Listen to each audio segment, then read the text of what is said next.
The Techno Codex, Book 2, The Marked Khan, Chapter 6, The Flood Before the Fire. They say when the eye opened, the city screamed. I remember the day the light died over the blackened spire. I remember how the evil within hovered like a bloated god over the skyline, its tendrils pulsing with sick life, wrapped around towers, chimneys, reactors. What used to be the city of the first Khan had become a place of choked worship and twisted purpose. The false Khan stood beneath it like a royal worm, and by his side two others. They were once leaders, gray-crowned and masked. Now they followed the same rhythm, their eyes blank but bodies free. Somehow, they had not fallen fully to the eye's control, and in that hollow freedom, they led the others with zeal. Whole neighborhoods were emptied.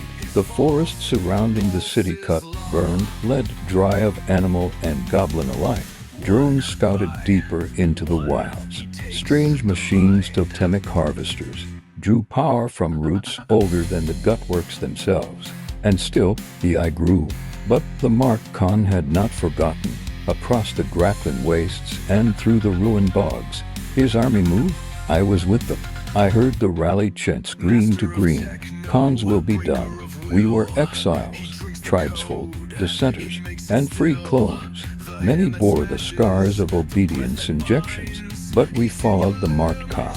He walked ahead of us, silent, his brow burning with the sacred symbol, the same mark that the first Khan bore before the collapse. In his hands, he carried no blade, only a staff carved from first wood, lit by runes older than the city itself. Around him, the fling mages, chanting in a tongue forbidden by the techno-priests, prepared the rite.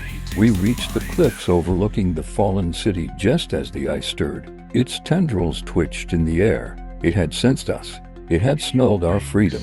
What followed was not war. It was ritual. The marked Khan raised his hands, and from the cracks in the earth, cave goblins swarmed barefoot, screeching, their stone knives glinting. From the jungle behind us came forest goblins, cloaked in leaf and mud, hurling flame fruit and stink bombs from baskets woven with skin. These were not fighters, they were distractors.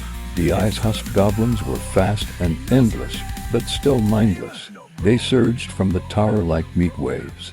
But the marked Khan never flinched. He stood atop the ridge of Droll and began the chant. Let the depth remember. Let the jungle burn clean. Let the flood be given. Let the eye be drowned. The fling mages echoed him, voice cracking with strain, arms trembling with ancient symbols. The wind howled as the ice screeched, flaring with dark red pulses. Then it came, from the cliffs, a wave burst, a flood not made of water alone, but memory wrought time and truth. The hobgoblins screamed, the husks flailed, the spire shook. The marked Khan turned and raised his staff high. A shield of golden light spread from it, a magic bubble. Yes, real magic. To all those who still believe. It swallowed us whole, just as the flood crashed into the city below. I saw it, all of it. The tower snapped like old bone. The eye tore from its perch, floating skyward with flailing tendrils. On the broken ground below, the false Khan stood alone, shivering. He looked up at the eye and begged, "Please, I will serve. I will be what you need. I will give myself." The rift above us cracked wider, pulsing like a wound. The eye answered not with words, but with action. Its tendrils pierced the false Khan. His body burst into light and ash. His soul, or what remained, was sucked upward into the eye's heart. And then, the eye spat him back out, but not as a goblin, as a Techno Lord, twisted, armored in metal grown from the eye's own flesh, crackling with forbidden synergies. His face was gone, replaced by a polished screen of shifting glyphs. Two others followed, those same masked advisors. All three now something else entirely. Tools, weapons, heralds. The eye opened a rift wider, and the new lords vanished into it, swallowed into some terrible preparation beyond our realm. I still hear them when I sleep. The chants of the husked goblins before they turned. The hiss of the eye. The scream of the city as it drowned. But the marked Khan survived. We survived. The eye may return, but so will we. Do not let your belief falter, for the Father beyond sees you. Techno Lord Obelis correction notes. Let us be clear. This entire section is plagiarized mythology, cobbled together from half-rotted tribal scrolls and mind-infected wastelanders. Goblins cannot perform magic. The so-called fling mages are chemically altered mutates, barely literate.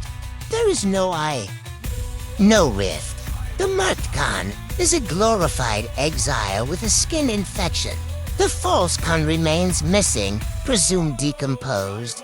This was a standard hydraulic event, caused by tribal sabotage of city dam structures. The elevation of 3 Techno Lords was long planned by the Synod of Threx, and has nothing to do with the Father Beyond or this eye nonsense. Please disregard this chapter unless you are participating in state licensed hallucination rituals.